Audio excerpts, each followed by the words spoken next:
वित्त मंत्री जी ने कुल 12 ट्वीट किए। पता नहीं कौन सी उन पे बाध्यता थी वो ट्वीट करने की, पर एक ट्वीट बड़ा रोचक था। उसमें उन्होंने पेट्रोल और डीजल पर जो एक्साइज ड्यूटी केंद्र सरकार ले रही है वो घटाई। पेट्रोल पर एक्साइज ड्यूटी जो पहले मौजूदा थी उससे केंद्र सरकार ने 8 रुपये घटाई, डीजल पर 6 रुपये घटाई। और आपको वो कैलकुलेशन मैं जरूर दूंगा। मुझे उम्मीद थी कि आज जब मैं इस प्रेस वार्ता के लिए आ रहा हूँगा तो भारतीय जनता पार्टी का प्रचार प्रसार डिपार्टमेंट पूरे दिल्ली में थैंक यू मोदी जी के पोस्टर जरूर लगाएगा, पर लगता है आज संडे है तो वो छुट्टी पे है। तो उन थैंक यू मोदी जी वाले लोगों से मैं ये पूछना चाहता हूँ, ये कौन सा गणित है कि आप पहले पिछले 60 दिनों में पेट्रोल के दाम 10 रुपये बढ़ा दो और फिर पेट्रोल के ऊपर एक्साइज ड्यूटी आप 8 रुपये घटा दो।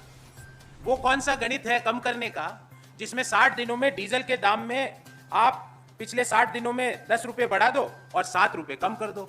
ये कौन सा गणित है?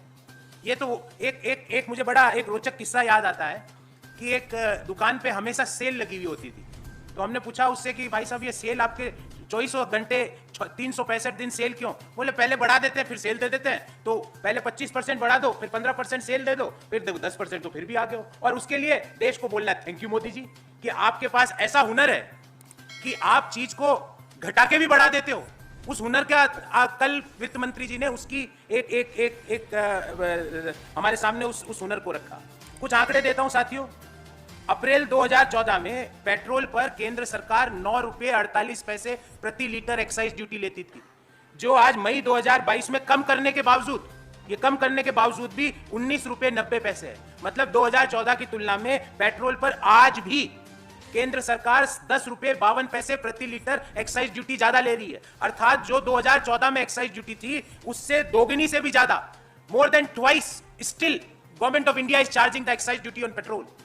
तो ये तो हुई पेट्रोल की बात। डीजल और भी इसमें रोचक है। अप्रैल 2014 में केंद्र सरकार 3 रुपये 56 पैसे प्रति लीटर डीजल पर एक्साइज ड्यूटी लेती थी। मोदी जी की जो thank you Modi ji policy के तहत आज 15 रुपये 80 पैसे प्रति लीटर हुई है, कम करने के बावजूद। अर्थात 3 रुपये 56 पैसे जो हम लेते थे वो आज 15 रुपये 80 पैसे है, अर्थात 4 गुना से भी ज्यादा, मोर देन 4 टाइम्स। उसके लिए थैंक यू मोदी जी। लगाओ पोस्टर थैंक यू मोदी जी के कि भाई पहले से आपने 4 गुना ज्यादा डीजल पर एक्साइज ड्यूटी ले ली। इसके लिए देश आपका आभारी है मोदी जी। पहले से पेट्रोल पर आपने दोगुनी से ज्यादा एक्साइज ड्यूटी आज भी ले रहे हो, उसके लिए थैंक यू मोदी जी। अब गैस पे आ जाते हैं, तो गैस पे भी थैंक यू तो बोलना पड़ेगा। मई 2014 में गैस सिलेंडर, और यहां पे उज्ज्वला नॉन उज्ज्वला वो कोई डिस्टिंक्शन नहीं है, गैस सिलेंडर देश के हर व्यक्ति को मिलता था 414 रुपए में। आज उज्ज्वला स्कीम के तहत गैस सिलेंडर मिल रहा है कम करने के बावजूद 803 रुपए में। अर्थात लगभग दोगुने आपने गैस की कीमतें कर दी, और वो भी सिर्फ उज्ज्वला के लिए। नॉन उज्ज्वला के लिए तो 1003 ही है। इसके लिए भी थैंक यू मोदी जी। हमारा भी थैंक यू स्वीकार कीजिए कि आपके पास इतना बड़ा हुनर है कि आपने गैस की कीमतें कम करने के बावजूद भी दोगुनी बढ़ा दी।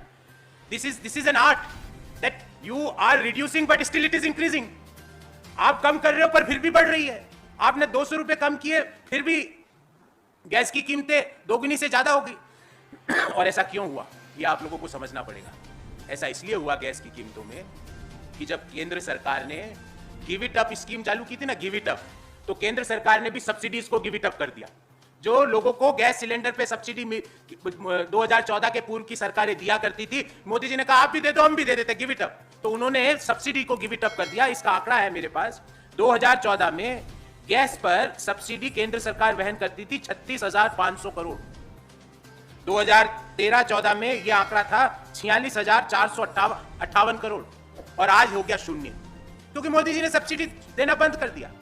और उज्ज्वला स्कीम के तहत सिलेंडर की कीमत आज 803 और नॉन उज्ज्वला के लिए 1003 है। दोनों में ही नॉन उज्ज्वला के लिए जो 2014 में सिलेंडर की कीमत थी उसे दोगुनी से ज्यादा कर दी, और उज्ज्वला वालों के लिए दोगुनी तक ही सीमित रखा। उसके लिए आपको बहुत बहुत थैंक यू। फिर वित्त मंत्री जी ने एक और आंकड़ा दिया। बोला इन्फ्लेशन, महंगाई हमने बढ़ने नहीं दी, कोई भी आवश्यक वस्तुओं के दाम हमने बढ़ने नहीं दिए। वित्त मंत्री जी, प्याज तो आप नहीं खाती, आपने हम देश को बताया, पर गर्मी में नींबू की शिकंजी तो कभी कभार पीती होगी मैडम। शिकंजी 300 रुपए प्रति किलो नींबू बिका है। वित्त मंत्री जी, और आप कह रहे हो कि महंगाई नहीं, हमने सप्लाई चेन का कोई डिस्ट्रप्शन नहीं होने दिया। देश में नींबू 300 रुपए किलो बिक गया और वित्त मंत्री जी कह रही है कि हमने महंगाई नहीं बढ़ने दी। वित्त मंत्री जी, मैं तो आप ही के डिपार्टमेंट के, आप ही की सरकार के कुछ आंकड़े आपके सामने रखना चाहता हूं।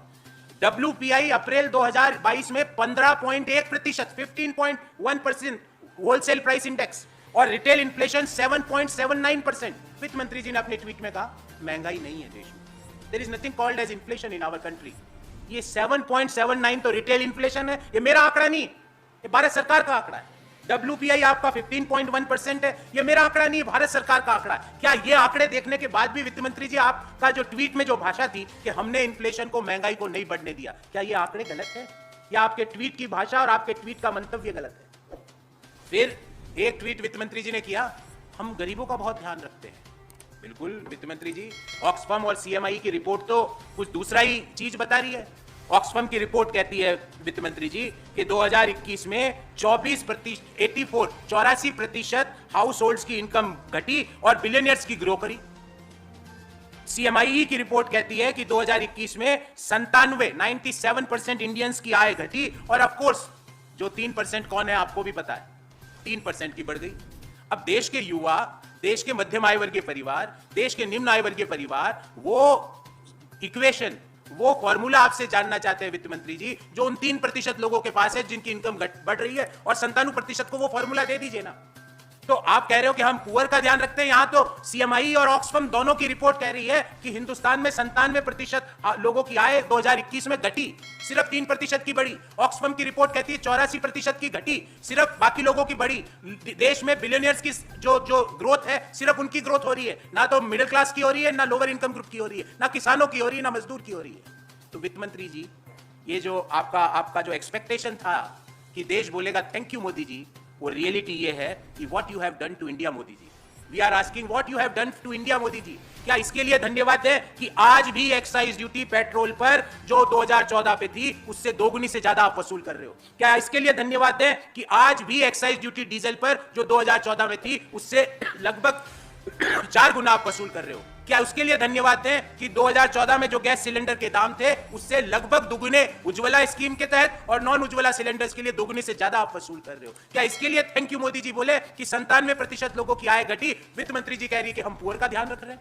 क्या इसके लिए थैंक यू बोले कि देश में नींबू 300 रुपए किलो गर्मी में बिका, होलसेल प्राइस इंडेक्स 15.1% है, रिटेल इन्फ्लेशन देश में 7.79% है? क्या इन चीजों के लिए थैंक यू बोले? मुझे लगता है कि भारतीय जनता पार्टी को ये जो 8वीं क्लास की जो ट्रिक्स है ना, कि पहले 40% बढ़ाओ, फिर 25% कम कर लो, तो 15% तो अभी बढ़ावा ही है ना। अभी तक मार्च में जो कीमतें थी पेट्रोल डीजल की उससे ज्यादा है। तो आप क्या मार्च में कीमतें ज्यादा थी कि कम थी? उस समय भी ज्यादा थी। अगर आपको सब्सटेंशियल राहत देनी है तो 2014 के लेवल पर पेट्रोल, डीजल और गैस के दाम, क्योंकि उसके लिए देश आपको थैंक यू वास्तव में बोलेगा, पर आपको कृत्रिम आर्टिफिशियल थैंक यू चाहिए, पोस्टर लगा लगा के अपना वाहवाही लुटानी है, जबकि पेट्रोल, डीजल और गैस के दाम 2014 से लेवल से ज्यादा है। सब्सक्राइब कीजिए न्यूज रिएक्शन चैनल को और प्रेस कीजिए नोटिफिकेशन बेल को ताकि आप पास के लेटेस्ट न्यूज अपडेट्स सबसे पहले